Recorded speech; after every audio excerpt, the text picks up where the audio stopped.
Hi, everybody. Another really strong week in the capital markets last week, particularly equities. So, Matt, we talked about the China rollback of tariffs last Monday as kind of the spark. But what happened as the week went on? Man, as the week went on, I think investors found themselves positioned defensively and they bought stocks. So what we saw was the S&P 500 up over 5% over the course of the week. Nasdaq was up nearly 7%. The Dow was the laggard, up only about 3.5%. But remember, Steve, that's a price-weighted index. So the higher price the stock is, the more impact it has on the index.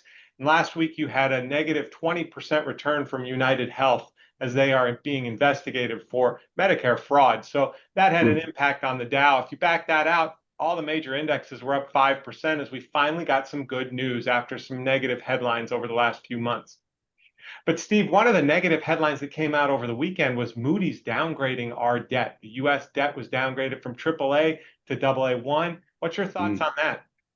Yeah, that's really the market's reaction to that this morning, Matt, has been a little bit muted. Stocks are down a little bit. Bonds are up in yield a little bit. But look, all Moody's did was they just added we'd already been downgraded by S&P. Do you remember when that happened, Matt? That was back in 2011. And Fitch downgraded us in 2023. So Moody's is citing much of the same stuff. It's the stuff we talk about, an inability for us to raise revenue or cut spending in a way that narrows that annual budget deficit that we're running. And that just means we're adding to our national debt. And as interest rates have gone up, interest costs are becoming a bigger part of the budget. So this isn't really new news.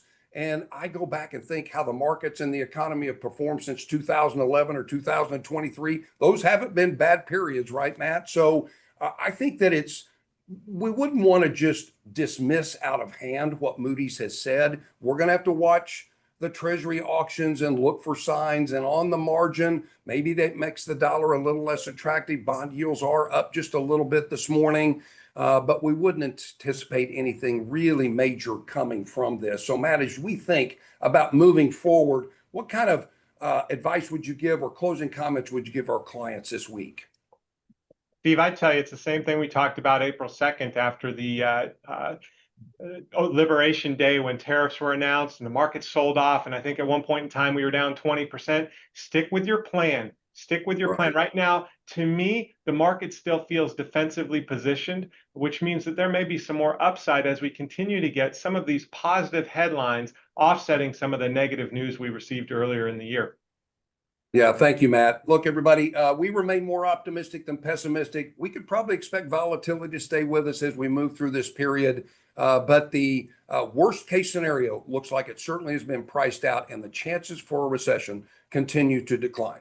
Thanks for joining us.